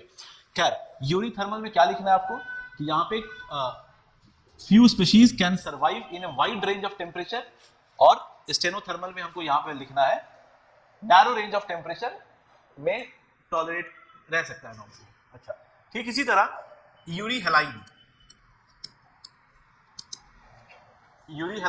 और स्टेनोहेलाइन। हेलाइन का मतलब पता ही है, सैलिनिटी। हेलाइन का मतलब सैलिनिटी। तो अगेन यूरी हेलाइन अगर बोलेंगे तो क्या होगा, वहां पे वाइड रेंज ऑफ सैलिनिटी में रह सकता है कोई स्पीशीज, और कम रेंज ऑफ सैलिनिटी में जो रह सकता है वो है स्टेनोहेलाइन। तो ये सैलिनिटी मतलब हेलाइन का मतलब सिर्फ लिखिएगा Shalini, wide range of salinity में रह सकता है, टॉलरेट कर सकता है। One who can tolerate high range of salinity and one who can tolerate low range of salinity, that is stenohaline। चलिए, बारिश के पानी से, रेन से बायोकेमिकल रिएक्शंस होता है, रेन से बायोकेमिकल रिएक्शन होता है हमारा, ठीक है। लाइट तो भाई अल्टीमेट सोर्स ऑफ एनर्जी है, लाइट हमारा जो सनलाइट खास तौर से है वो अल्टीमेट सोर्स ऑफ एनर्जी है। तो ये सारा फैक्टर्स जो है, इवन हम देखेंगे सॉइल तो ज्योग्राफी में पढ़े ही होंगे हम लोग, ज्योग्राफी में सॉइल। ये बताइए पानी जो है नीचे से ऊपर कैसे आता है, हाँ, कैपिलरी रिएक्शन से। क्या चीज लेके जाता है, मतलब जैसे दो तीन टर्म्स हैं इसके बारे में बोलिए, एक है जाइलम, एक है फ्लोएम। हाँ बोलिए, जाइलम क्या लेके आता है, water mineral. Phloem food materials वगैरह का पास करता है। तो ये बात सबको पता है या नहीं पता, ये पहले बताइए। क्लास 10 का ये कॉन्सेप्ट है नॉर्मली, ठीक है। मैं क्या, ये सारा चीज फैक्टर है, हम लोग को फोकस करना है इधर, यहाँ पे बायोटिक कंपोनेंट में। अब ये बायोटिक कंपोनेंट में हम देखेंगे कि हमारे पास प्रोड्यूसर्स हैं, कंज्यूमर्स हैं, और इसको अलग अलग तरीके से क्लासिफाइड किया गया। जैसे बायोटिक को ही जो है ऑटोट्रॉफ्स, हेट्रोट्रॉफ्स, मिक्सोट्रॉफ्स बोला गया है। मतलब बायोटिक को और किस तरह से हम डिवाइड कर सकते हैं, ऑटोट्रॉफ्स, हेट्रोट्रॉफ्स, मिक्सोट्रॉफ्स, ठीक है। इस ऑटोट्रॉफ्स के अंदर ये आता है, प्लस एक और है ऑटोट्रॉफ्स में ही, केमोट्रॉफ्स, ठीक है, केमोट्रॉफ्स। तो ये क्या है, केमोट्रॉफ्स क्या है, ये ऑटोट्रॉफ्स बहुत इजी बेसिक नॉलेज है, बताइए। खुद का खाना खुद बनाता है, तो ऑटोट्रॉफ्स ने खुद का खाना खुद ही तैयार करता है। प्लांट जैसे अगर हम बात करें, प्लांट खुद अपना खाना तैयार करता है। हेट्रोट्रॉफ्स का मतलब दूसरे के ऊपर हम डिपेंडेंट रहते हैं, मिक्सोट्रॉफ मतलब दोनों करता है, खुद भी खाना बनाता है और दूसरे से भी खाना जरूरत पड़ने पे ले लेता है। एग्जाम्पल बताइए। हाँ, तो एल्गी, तो पूरा एक्सप्लेन कीजिए, एल्गी कैसे दूसरे का खाना लेता है। हाँ, लाइकेंस हो सकता है, कॉम्बिनेशन है, algae fungi का कॉम्बिनेशन है। इसका सबसे अच्छा एग्जाम्पल है Venus fly trap. Venus fly trap, pitcher plants, pitcher plants ये है असल में एग्जाम्पल। क्या है, खुद तो बनाता ही है प्लांट, खुद तो बनाता ही है, लेकिन उसमें क्या होता है, किस चीज की कमी की वजह से वो क्यों करता है ऐसा, नाइट्रोजन, उसको नाइट्रोजन नहीं मिलता है तो वो क्या करता है, जो भी इंसेक्ट्स वगैरह आया उसको बंद करके उसको नाइट्रोजन वहां पे ले लिया। तो ऐसा को इसमें एग्जांपल क्या होगा यहाँ पे, pitcher plant, Venus fly trap, जो भी ऐसा है, इंसेक्टिवोरस, ये सब नाइट्रोजन की कमी लेने के, मतलब उसको समझ लीजिएगा, नाइट्रोजन नहीं मिल पाता है ऐसे प्लांट को, पिचर प्लांट्स को, ठीक है, तो वो क्या करता है, इंसेक्ट्स वगैरह को उससे नाइट्रोजन ले लेता है, कमी पूरा करता है। ये एग्जाम में ना क्वेश्चन आया हुआ है, ये क्यों करता है ऐसा। तो ऐसे को हम लोग मिक्सोट्रॉप्स भी बोलते हैं, ऐसे को हम लोग मिक्सोट्रॉप्स भी बोलते हैं। ऑटोट्रॉप्स जो खुद खाना बनाता हो, ठीक है। हेटेरोट्रॉप्स जो दूसरे पे डिपेंडेंट हो खाना, जैसे हम लोग दूसरे पे डिपेंडेंट है ना, खाते हैं, ठीक है। कंज्यूमर्स, और एक है डिकम्पोजर्स। लेकिन कंज्यूमर्स में भी देखेंगे हम लोग, प्राइमरी कंज्यूमर है, हाँ केमोट्रॉप्स बता दीजिए। हाँ, केमोट्रॉप्स में भी खाना खुद ही बनाता है, लेकिन वहां पे लाइट नहीं पहुंचता है। तो जहां पे लाइट नहीं पहुंचती है वहां पे केमिकल रिएक्शन से खाना नॉर्मली बनता है। अब देख, जैसे कि समंदर के अंदर बहुत वेंट होगा, वहां पे सूरज की रोशनी नहीं पहुंच रही है, तो वहां पे केमिकल रिएक्शन से खुद खाना तैयार करके सर्वाइव हो रहा है वहां पे। तो ऐसे को बोलते हैं हम लोग केमोट्रॉप्स, ऐसे को बोलते हैं हम लोग केमोट्रॉप्स, ठीक है। अब ये सारे का तो हमने डेफिनेशन आप लोग को कुछ बताया नहीं नॉर्मली, ठीक है। तो प्राइमरी प्रोड्यूसर्स का एग्जांपल बता दीजिए। मोनालिसा बताएंगे, रुक जाइए। प्राइमरी प्रोड्यूसर्स का प्लांट्स हो गया, ठीक है। तो ये क्या हो गया, सेल्फ नरिशिंग, ठीक है, प्राइमरी प्रोड्यूसर्स। केमोऑटोट्रॉप्स क्या हो गया, through chemosynthesis, through chemical reaction से बन रहा है। तो एक एक लाइन में आप लोग लिख लीजिए, हम डेफिनेशन नहीं लिखा रहे हैं, हम लोग आगे बढ़ेंगे, बस आगे बढ़ते रहेंगे, इसका डेफिनेशन कुछ नहीं लिखा रहा हूं मैं। अच्छा, फैगोट्रॉप्स किसको बोलते हैं, व्हाट इज फैगोट्रॉप्स।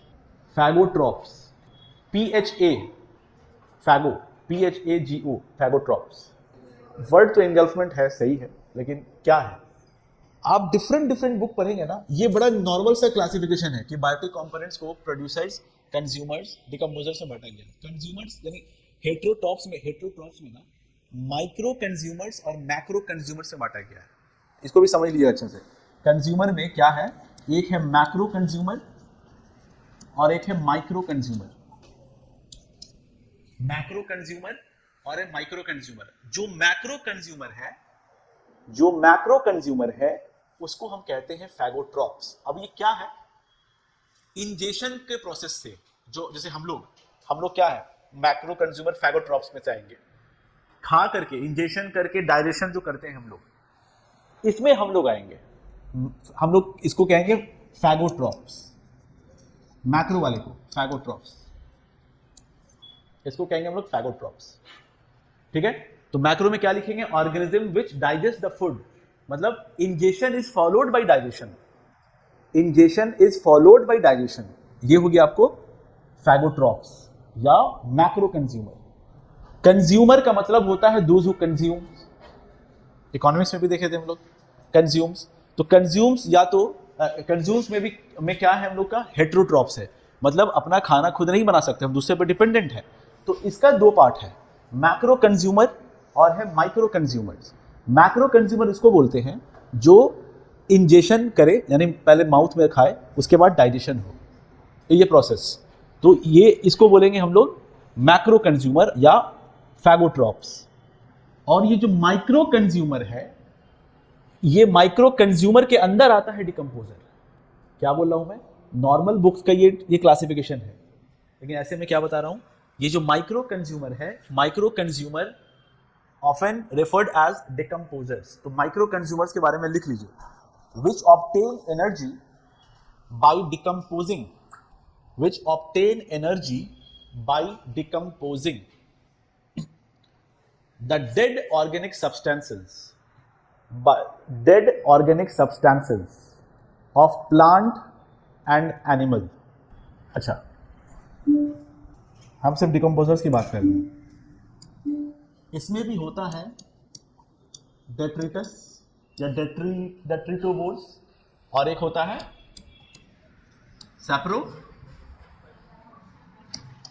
सैप्रोफाइट्स ले लेंगे, ठीक है। अब आप ही बताइए, सारे लोग तो मैक्सिमम साइंस बैकग्राउंड से, डेट्रिटस और सैप्रोफाइट्स में क्या है? हाँ, सैप्रोफाइट्स, बोलिए बोलिए।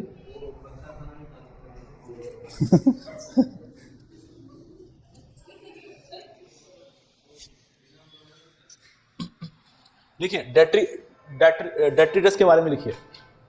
डेट्रिटिवोर्स,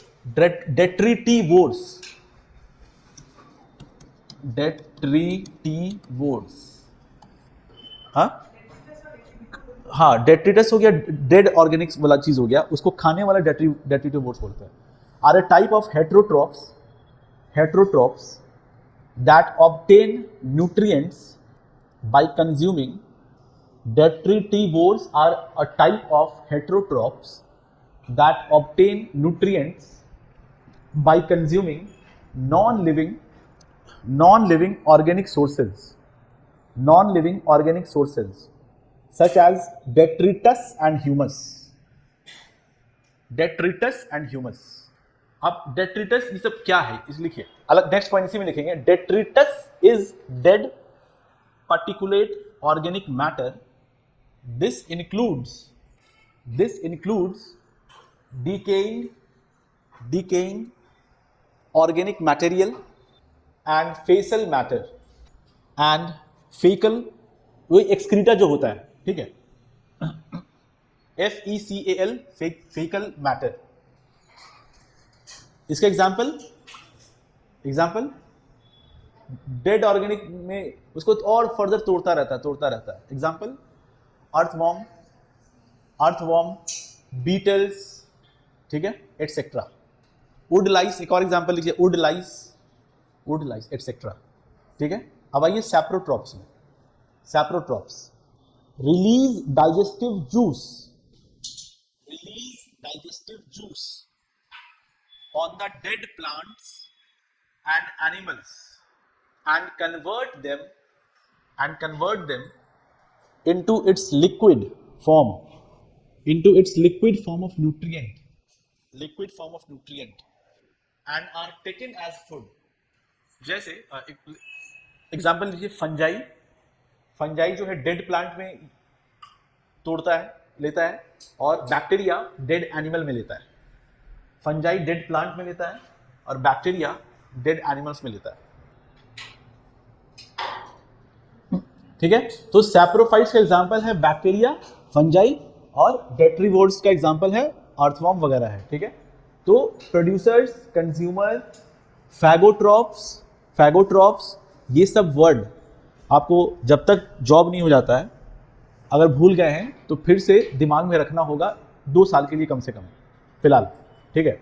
अब इससे जुड़ा हुआ बहुत सारा चीज, जैसे बड़ा कॉमन सा चीज है हर्बीवोरस। मानस तुम बताओ खाली, हर्बीवोरस बच्चा वाला क्वेश्चन है ये, कुछ नहीं इसके अंदर, ये नहीं बताओगे तो हम थोड़ा सा बंद करके चले जाएंगे। हर्बीवोरस जो गाछ पत्ता खाता है, पेड़ वगैरह खाता है। कार्निवोरस बोलो, मानस तुम ही बोलो, कार्निवोरस, हाँ, नॉनवेज। तो ये वेजिटेरियन है, हर्बीवोरस वेजिटेरियन है और कार्निवोरस नॉन वेजिटेरियन है। ओमनीवोरस, हाँ, विविपोरस किसको बोलते हैं? हाँ, और ओविपोरस भी एक कुछ है। ये सब वर्ड लिख लीजिए, ये सारा वर्ड लिख लीजिए। क्या चीज? तो मानस तुम ओविपोरस हो या विविपोरस हो? क्या हो? नहीं, तुम विविपोरस हो या ओविपोरस हो? श्योर तो? अच्छा, अभी भी बताइए किसको विविपोरस और ओविपोरस का मतलब नहीं पता है? आपको नहीं समझ आया, नहीं पता है? और कोई है आपको पता है? वो बता, इनको बता दीजिए डायरेक्टली। डायरेक्टली, हाँ हाँ, बच्चे की जगह जगह एग प्रोड्यूस करते हैं, ठीक है। तो याद रखिए ये सब कुछ टर्म्स है, herbivorous, carnivorous, omnivorous, viviparous, oviparous. ये बस रिकैप कर लीजिए, ये बचपन में पढ़ा हुआ है। और आप कॉमर्स बैकग्राउंड के, आपको शायद ये याद ना हो, था याद ये वाला, पता था? नहीं तो कर लीजिए। हाँ, और ये कुछ नहीं था, तो मैं थोड़ा सा एज्यूम कर लिया हूँ कि सारे लोग साइंस के हैं, तो मैं थोड़ा स्लो हो जाता हूँ, ठीक है। हर्बीवोरस वेजिटेरियन, मतलब ग्रास वगैरह जो खाते हैं वो जानवर हो गए। कार्निवोरस जो फ्लैश खाते हैं, ठीक है, वो हो गए। ओमनीवोरस जो दोनों खाते हैं, वो हो गए। विविपोरस जो डायरेक्टली बच्चा जन्म देते हैं, और ओविपोरस जो अंडा देते हैं, अंडा देते हैं, ठीक है।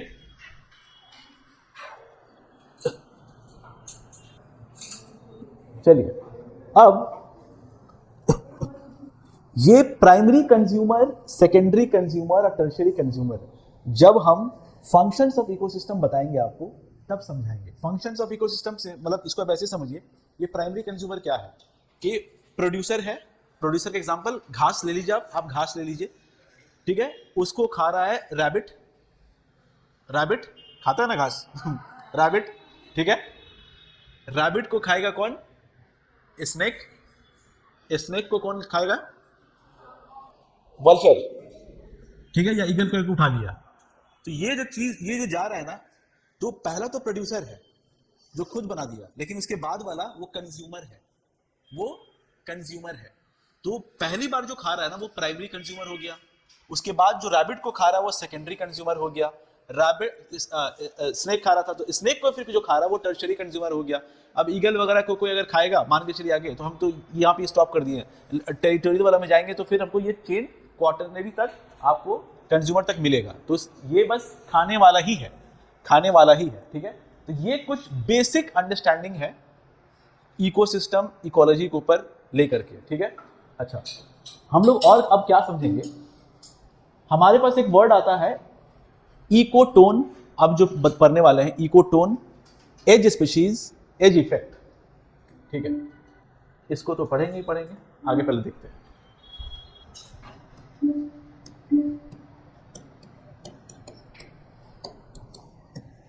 तो कॉमर्स वाले बैकग्राउंड, कॉमर्स वाले भैया पहले आप बता दें कि इकोटोन सुनी है? आप सुने हैं इकोटोन? आप सुने हैं? आपका बैकग्राउंड क्या है? साइंस, तब तो आपको सुनना चाहिए। याद है? अभी याद है? नहीं याद है? संदीप, तुमको भी याद नहीं है? बैसाखी को याद होगा लग रहा है। हाँ बिल्कुल, हाँ, वो इकोटोन बोलते हैं zone of transition. Zone of transition, जैसे मान के चलिए कि ये टेरिटरी है, टेरिस्टेरियल एक इकोसिस्टम है, ठीक है, और यहाँ पे वाटर है, समंदर कुछ भी ले लीजिए, ठीक है। अब ये एक इकोसिस्टम है, ये खुद एक अलग इकोसिस्टम है, ठीक है। लेकिन ये दोनों जहाँ पे मीट कर रहा है ना, मीट कर रहा है, ये ट्रांजिशन जोन है, ये ट्रांजिशन जोन है। तो इस ट्रांजिशन जोन को ही हम कहते हैं इकोटोन, इस ट्रांजिशन जोन को ही कहते हैं हम लोग इकोटोन, ठीक है। अब यहाँ पे कुछ स्पीशीज रहते होंगे, देखा क्या आता है, यहाँ पे समझिए ये स्पीशीज है, यहाँ पे ये स्पीशीज है, ठीक है, यहाँ पे ये स्पीशीज है। तो देखेंगे कि इस जोन में हमको ये स्पीशीज मिलेंगे, ये स्पीशीज मिलेंगे, ये स्पीशीज मिलेंगे, ये स्पीशीज मिलेंगे, ये स्पीशीज मिलेंगे। साथ ही साथ हमको देखने को मिलेगा ऐसा भी स्पीशीज मिलना शुरू हो जाएंगे जो सिर्फ यहीं पे रहते हैं, ठीक है। तो ये जो zone of tension, zone of transition, ठीक है, ये हो गया। यहां पे जो ये स्पीशीज दिख रहा है ना आपको, जो मिलके अलग से एकदम बनते हुए नजर आ रहा है, कुछ और स्पीशीज मिल रहा है, इसको बोलते हैं हम लोग एज स्पीशीज, एज स्पीशीज। और in comparison to the population density of species over here, और यहाँ पे हम देखेंगे यहाँ पे सबसे ज्यादा आबादी मिलेगी आपको स्पीशीज की, ज्यादा मिलेगी, इसको बोलते हैं edge effect, edge effect. Ecotone क्या हुआ मानस? ट्रांजिशन जोन, ठीक है। अब ये जो मैं एग्जांपल दिया हूं, ये किसका एग्जांपल है? ये एग्जांपल है, आप वेटलैंड ले लीजिए, हमारा सुंदरबन ले लीजिए, आप सुंदरबन इलाका, मैंग्रोव फॉरेस्ट, वेटलैंड ही आज के डेट में भी, सुंदरबन वाला इलाका ले लीजिए आप। क्या बोले प्रीतम? सुंदरी ट्री, हाँ ठीक है, सुंदरी ट्री, तो वेटलैंड हम लोग समझिए जब कार्बन के बारे में बहुत पढ़ेंगे तो उसमें हम लोग और डिटेल में घुसते जाएंगे। अभी सब बेस बेस बेस बेस है, आपको ये समझ लीजिए। तो ये है इकोटोन। तो इकोटोन हम किसको बोल रहे हैं? एक तरीके का ट्रांजिशन जोन है। यहाँ पे 2-3 वर्ड आया, एज इफेक्ट और एज स्पेशीज, ये तीनों वर्ड जो है लिख लीजिए, ठीक है। तो इकोटोन क्या हो गया? डेफिनेशन खुद से लिखिए, कोई जरूरी नहीं है लिखाऊं मैं सब चीज। जोन ऑफ जंक्शन है, जोन ऑफ ट्रांजिशन है, जोन ऑफ टेंशन है, ये सारा इसको बोलते हैं, ठीक है। और मरीन इकोसिस्टम, टेरेस्ट्रियल इकोसिस्टम के बीच में जैसे एक हो गया हमारा। अच्छा, और एग्जांपल दीजिए तो इसका, ये तो ठीक है, और एग्जांपल दीजिए, और क्या एग्जांपल दे सकते हैं? ग्रासलैंड हम देखेंगे तो ग्रासलैंड एक इकोटोन बोलिए ना, तो किसके किसके बीच में बन रहा है ग्रासलैंड? फॉरेस्ट और डेजर्ट, है ना। इसके बीच में जो बन रहा है इकोटोन है हमारा, वो है ग्रासलैंड, ठीक है, ग्रासलैंड। अच्छा, और ले लेते हैं हम लोग fresh water, salt water. Fresh water है, सॉल्ट वाटर है, ठीक है। फ्रेश वाटर सॉल्ट वाटर के बीच में ज्योग्राफी ब्रैकेट तो है, स्पेसिफिक नाम क्या क्या क्या बोल रहे? स्पेसिफिक टर्म बोल दीजिए। एस्चुअरी, एस्चुअरी,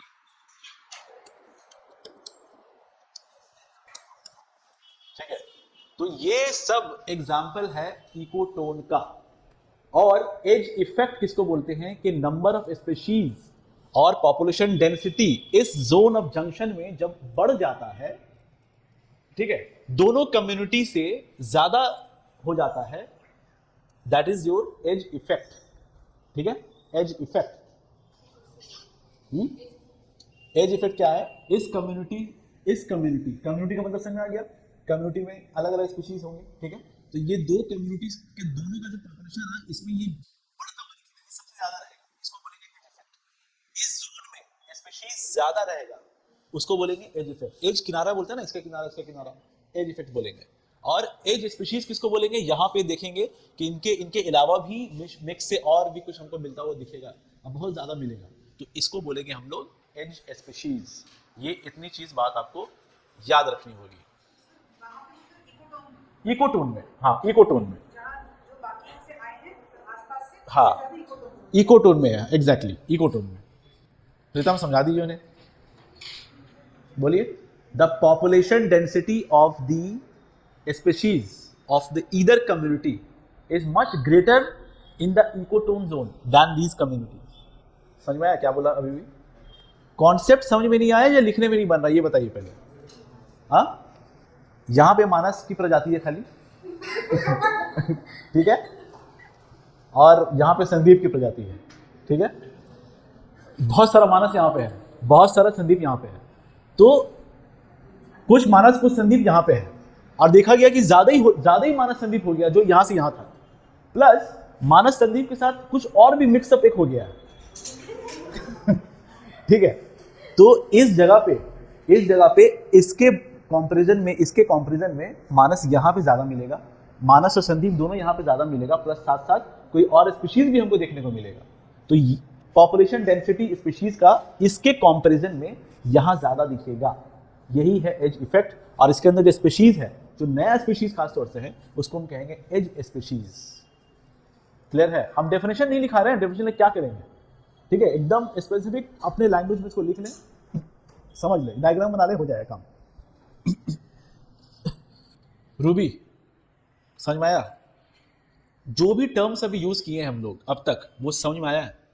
कुछ नहीं है। इन्वायरमेंट कुछ है, इन्वायरमेंट का डेफिनेशन कुछ है, कुछ नहीं है।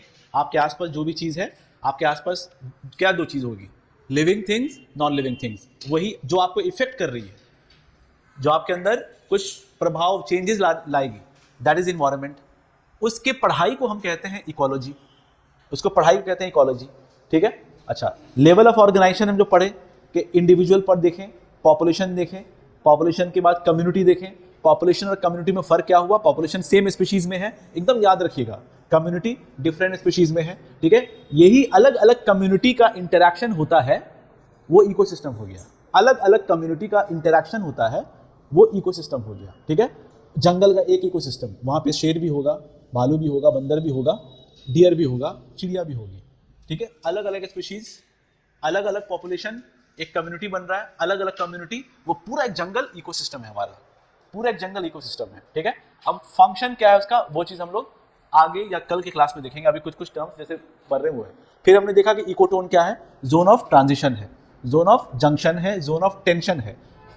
एग्जाम्पल के तौर पे हम लोगों ने देखा कि भैया फॉरेस्ट एक है और एक तरफ रेगिस्तान है, ठीक है। तो हम देख रहे हैं ग्रासलैंड, बीच में ये इकोटोन बन रहा है और यहाँ पे ज्यादा स्पीशीज दिखने को मिल रहा है, हमको निकल के आ रहे हैं खाने पीने के लिए, बहुत ज्यादा स्पीशीज यहाँ पे बन रहा है। हम लोग देखेंगे वेटलैंड वाला एक देखें, सुंदरबन वाला इलाका, यहाँ पे बहुत ज्यादा स्पीशीज देखने को मिल रहा है इन कंपैरिजन टू इधर इसके करीब करीब में और इसके करीब करीब से, ठीक है। इसको बोलते हैं हम लोग इकोटोन। यहाँ पे word edge species, edge effect हम लोगों ने देखा। अब दो वर्ड और देखेंगे, एक है इकोलॉजिकल नीच, इकोलॉजिकल नीच plus habitat, plus habitat, ecological नीच प्लस हैबिटेट, ये दो वर्ड हम लोग देखेंगे। एम्बुलेंस जा रही है आंसर। बायोलॉजी वाले कुणाल साहब कुछ आइडिया है इकोलॉजिकल नीच? कॉमर्स वाले को बिल्कुल भी आइडिया नहीं है मेरे ख्याल से। आर्ट्स वाले को रूबी इकोलॉजिकल नीच, ठीक है। आप नेचुरल जो एनवायरनमेंट जहाँ पे ऑर्गेनिज्म रहता है, नीच शायद जो उसमें वो रोल प्ले करता है। हाँ, नीच जो है फंक्शनल है। अब क्या फंक्शनल है, जैसे जैसे हम ले लेते हैं एक ट्री ही ले लेते हैं पूरा, ठीक है, एक ट्री ले लेते हैं। अब इस ट्रीज में ना ये पूरा दरख्त जो है, हम मुस्कुरा रही हैं क्यों बताइए? क्यों ऐसा कॉनिफर ट्रीज नहीं है, पाइन ट्रीज नहीं है ऐसा? हाँ, आपको यही ट्री चाहिए क्या, बचपन वाला यही ट्री चाहिए आपको? हाँ, ठीक है, चलिए। तो हम यहाँ पे देखेंगे कि चिड़िया वगैरह सब आ रही है, चिड़िया वगैरह आ रही है, तो कहाँ पे बैठेंगे? अब जैसे यहाँ पे ये आप लोग जो पढ़ रहे हैं यहाँ पे, और 50 लोग आ जाए यहाँ पे, तो आप बैठने दीजिएगा उसको? ये पूरा इंस्टीट्यूट एक हैबिटेट है, ये पूरा इंस्टीट्यूट एक हैबिटेट है। आपका जो इकोलॉजिकल फंक्शनल नीश है सिर्फ ये क्लासरूम है, सिर्फ ये क्लासरूम है। तो मान के चलिए एक चिड़िया आके इधर है, कोई और भी चिड़िया आ रही है, अगर कोई और भी चिड़िया आ रही है अगर इधर ही रहे तो कंपटीशन हो जाएगा, कंपटीशन हो जाएगा, ठीक है, फाइट होगी, रह नहीं पाएगा। तो अपना अपना फंक्शनल जगह जो है चूज करता है। एक हैबिटेट में सबका अलग अलग नीश होता है, ठीक है। कुछ चिड़िया सिर्फ यहीं पे रहती होगी, ऊपर वाले डाली पे कीड़ा होगा, सिर्फ वहीं पे वो खाती होगी, ठीक है। कुछ चिड़िया वो सिर्फ फल खाती होगी, सिर्फ फल खाती होगी, तो उसका फंक्शनल नीच, इकोलॉजिकल नीच ये मिडिल वाला में होगा। कुछ पर्टिकुलर स्टेट में जो सिर्फ स्टेम्स वगैरह जो है लकड़ी वगैरह सब लेते होगा। तो ये एक पूरा हैबिटेट वेयर ऑर्गेनिज्म लिव्स, जहां ऑर्गेनिज्म रहता है उस हैबिटेट में आपको मिलेगा, स्पीशीज मिलेगा, ठीक है। लेकिन इकोलॉजिकल नीच जो बोलते हैं, ये इसी हैबिटेट में सबका फंक्शन अलग अलग है। दोनों एक जगह कभी भी नहीं रह सकता है, अगर रहेगा तो भगा देगा, ठीक है। हम अभी 2 दिन पहले देखे थे कि हम जहाँ पे रह रहे हैं, यहीं की बात कर रहा हूँ मैं, कुत्ता, डॉग्स और उस एरिया का डॉग ठीक है। तो दोनों का जो मीटिंग पॉइंट जो हुआ ना, ठीक है, एक बिल्डिंग इधर है, एक बिल्डिंग इधर है, ऐसा हमको लगा कि ये लोग एरिया बांटे हुआ है, डॉग्स जो है। तो दोनों एक जहां इसके पास आया एकदम टूट पड़ा, इसके ऊपर एकदम करके टूट पड़ा, ठीक है। उसके बाद ये ब्लैक था और ये थोड़ा सा ब्राउन कलर का था। ये फॉरन गया उधर से एक और डॉग को लेके आया, और ये भी गया, ये भी व्हाइट वाले को लेके आया, और हम साइड में खड़े हैं, देख रहे हैं दोनों अपना एक्शन कर रहा है, लेकिन कोई किसी को मारा नहीं, देखा वो भी दो बराबर का है, चला गया, ठीक है। तो डॉग का इकोलॉजिकल, ये डॉग का व्हाइट ब्राउन वाले का इधर था, इसका इकोलॉजिकल नीच इधर था, और ये जो पूरा एरिया था उस वक्त वहां पे, वो एक हैबिटेट था। इकोलॉजिकल नीच समझ में आया? फंक्शनल रोल है, क्लियर है? चलिए लिख लिए। Niche refers to the unique functional role and position of a species. Niche refers to the unique functional role and position of a species. functional role and position of a species in its habitat. ठीक है, और habitat का मतलब क्या हो गया, organism जहां पे नॉर्मली रहते हैं, वो एक हैबिटेट हो गया। एक और टर्म है होम रेंज, एक और टर्म याद आया मुझे भी, होम रेंज। होम रेंज किसको बोलते हैं? जूलॉजी वाले कोई है यहाँ पे? जियोलॉजी वाले, बॉटनी वाले कुछ? हाँ, होम रेंज का पहले डेफिनेशन लिख लिया फिर क्लियर हो जाएगा। A home range is an area, a home range is an area in which an animal lives, in which an animal lives and moves on a daily or on a periodic basis. Periodic basis.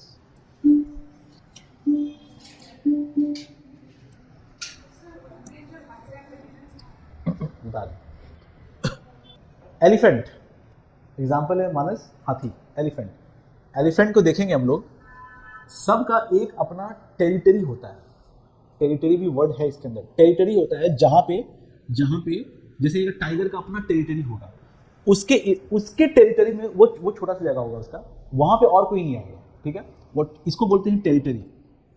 तो कोई भी किसी भी elephant का अपना एक territory होगा कि वहां पे रहता होगा। उसके बाद ये मूव करता है, झुंड बना के पेरियोडिकली, हफ्ता में या पानी पीने कहीं भी मूव करता है। तो एक मूव करने का जितना बड़ा एरिया होगा वो वहां तक वो जाता है।